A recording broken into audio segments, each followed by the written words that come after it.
ପ୍ରେମରେ ଅନେକ ପ୍ରକାର ପାଗଳାମୀ ଆପଣ ଦେଖିଥିବେ।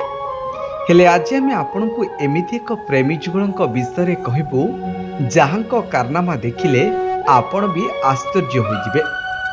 ମାତ୍ର 30 ସେକେଣ୍ଡ ଆଉ 30 ସେକେଣ୍ଡ ଭିତରେ 195 ଥର ଚୁମ୍ବନ।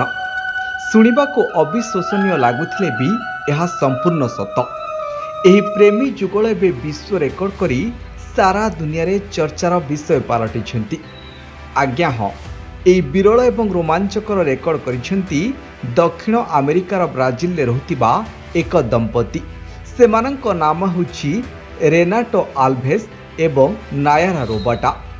ଏହି ଦୁଇ ପ୍ରେମୀ ସାଧାରଣ ଚୁମ୍ବନ ନୁହେଁ, ବରଂ ସବୁଠୁ ଦ୍ରୁତ ଗତିରେ ପରସ୍ପରକୁ କିସ୍ କରି ଗିନିଜ୍ ୱାର୍ଲ୍ଡ ରେକର୍ଡ ବୁକ୍ରେ ନିଜ ନାଁ ସାମିଲ କରିଛନ୍ତି। ଆପଣ ଭାବିପାରୁଛନ୍ତି ଆମେ ପଲକ ପକାଇବା ଆଗରୁ ଏହି କପୁଲ କେତେ ସ୍ପିଡରେ ଏହି କାମ କରି ଦେଖାଇଛନ୍ତି। ବାସ୍ତବରେ ପ୍ରତିବର୍ଷ ଜୁଲାଇ 6 ତାରିଖକୁ ସାରା ବିଶ୍ୱରେ ଇଣ୍ଟରନ୍ୟାସନାଲ କିସିଂ ଡେ ବା ଆନ୍ତର୍ଜାତୀୟ ଚୁମ୍ବନ ଦିବସ ଭାବେ ପାଳନ କରାଯାଏ। ଆଉ ଏହି ଖାସ୍ ଦିବସର ଠିକ୍ କିଛି ଦିନ ପରେ ରେନାଟୋ ଏବଂ ନାୟାରା ଏହି ଚ୍ୟାଲେଞ୍ଜକୁ ହାତକୁ ନେଇଥିଲେ। ଗିନିଜ୍ ୱାର୍ଲ୍ଡ ରେକର୍ଡର ଅଫିସିଆଲ ଟିମ୍ ସାମ୍ନାରେ ଯେତେବେଳେ ସମୟ ଆରମ୍ଭ ହେଲା, ଦୁହେଁ ପରସ୍ପରକୁ ଏତେ ଦ୍ରୁତ ଗତିରେ ଚୁମ୍ବନ ଦେବାକୁ ଲାଗିଲେ ଯେ ସେଠାରେ ଉପସ୍ଥିତ ଥିବା ବିଚାରପତି ମଧ୍ୟ ଆଶ୍ଚର୍ଯ୍ୟ ହୋଇଗଲେ। ଯେତେବେଳେ ସେକେଣ୍ଡ ଘଣ୍ଟା 30ରେ ପହଞ୍ଚିଲା, ଗଣତି କରାଯିବା ପରେ ଜଣାପଡ଼ିଲା ଯେ ସେମାନେ ପୁରା 195 ଥର ଚୁମ୍ବନ ଦେଇସାରିଛନ୍ତି।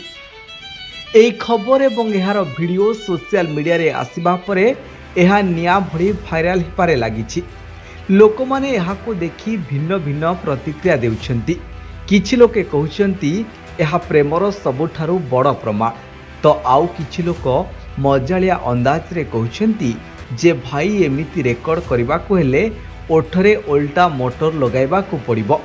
ଯାହା ବି ହେଉ, ଏହି ବ୍ରାଜିଲ କପଲ ଏବେ ଇଣ୍ଟରନେଟ ସେନ୍ସେସନ ପାଲଟିଛନ୍ତି।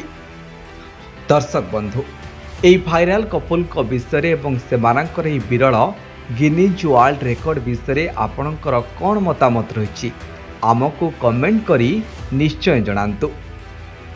ବ୍ୟୁରୋ ରିପୋର୍ଟ, ଦ ବ୍ରେକିଂ ନ୍ୟୁଜ୍ 24।